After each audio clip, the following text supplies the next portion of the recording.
मोटापा एक ऐसी समस्या है जिससे आज हर दूसरा शख्स परेशान है।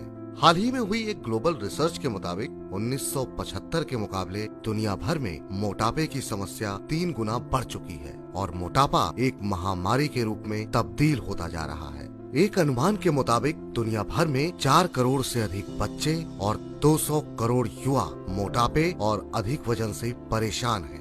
ताज्जुब की बात है कि जहां आजादी के बाद भारत जैसा देश सूखे, अकाल और भुखमरी से जूझ रहा था और बच्चों में बढ़ता कुपोषण एक बड़ी समस्या थी, आज वहीं पिछले कुछ दशकों से लोगों की बढ़ती आमदनी और जीवन शैली में बदलाव के चलते लोगों ने एक पोषण संबंधी समस्या पैदा की है, जिसे हम मोटापे के नाम से जानते हैं। राष्ट्रीय परिवार स्वास्थ्य के अनुसार वे लोग जिनका बॉडी मास इंडेक्स यानी कि BMI 25 किलोग्राम प्रति वर्ग मीटर से अधिक है, उन्हें मोटा माना जाता है और पुरुषों के मुकाबले महिलाएं मोटापे की समस्या से ज्यादा परेशान हैं। सिर्फ हिंदुस्तान में ही 10 करोड़ से अधिक लोग मोटापे का शिकार हैं।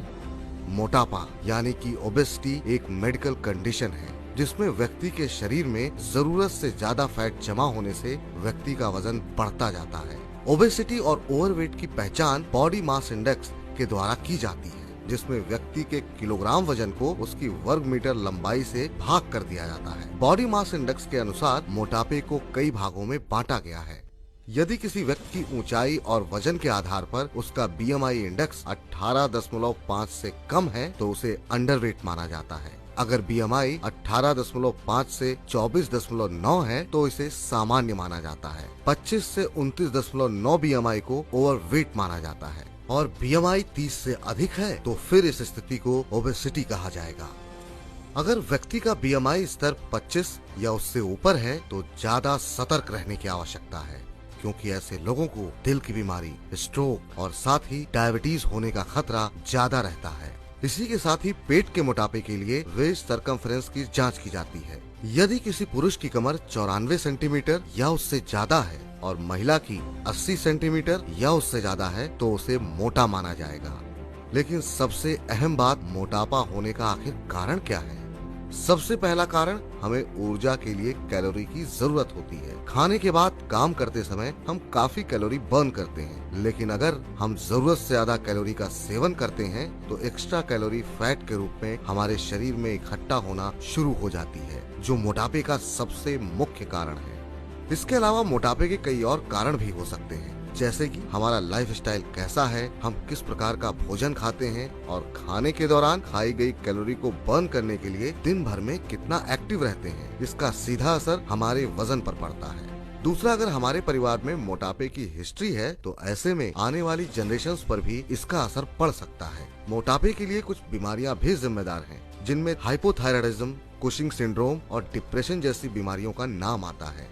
ये बीमारियां व्यक्ति के मेटाबॉलिज्म को प्रभावित करती हैं, जिससे व्यक्ति को मोटापे की समस्या हो सकती है। इसके अलावा मोटापा एंटी डिप्रेशन और स्टेरॉइड जैसी दवाओं के साइड इफेक्ट के तौर पर भी देखा जाता है। बच्चे की डिलीवरी के बाद भी बढ़ा वजन मैनेज न होने से कई औरतें मोटापे की समस्या से परेशान रहती हैं। इसलिए जरूरी है वक्त रहते मोटापे के लक्षणों को पहचानना, जिनमें बार बार सांस फूलना, ज्यादा पसीना आना, खर्राटे आना, बहुत थकान महसूस होना, पीठ और जोड़ों में दर्द होना, आत्मविश्वास और आत्मसम्मान में कमी महसूस होना, अकेलापन लगना और जरूरत से ज्यादा कम सोना शामिल है। भारत में मोटापे का ग्राफ लगातार बढ़ता जा रहा है और मोटापा एक ऐसी बीमारी है जो अकेले नहीं आती, बल्कि अपने साथ कई और बीमारियां लाती है, जिनमें हाई ब्लड प्रेशर, डायबिटीज, हृदय संबंधी बीमारियां, डिस्लिपिडेमिया, मस्तिष्क संबंधी बीमारी, स्लीप एपनिया और ऑस्टियोआर्थराइटिस शामिल है। और अगर हमें इन गंभीर बीमारियों से बचना है तो सबसे ज्यादा जरूरी है मोटापे से अपना बचाव करना, और इसके लिए जरूरी होगा आपको अपने लाइफस्टाइल में बदलाव लाना। इसलिए अपने खाने पीने पर कंट्रोल रखें, ये ख्याल रखें कि आप जो खा रहे हैं वो हेल्दी हो। इसके अलावा रेगुलर एक्सरसाइज आपको मोटापे से निजात दिलाने में काफी मददगार साबित होगी।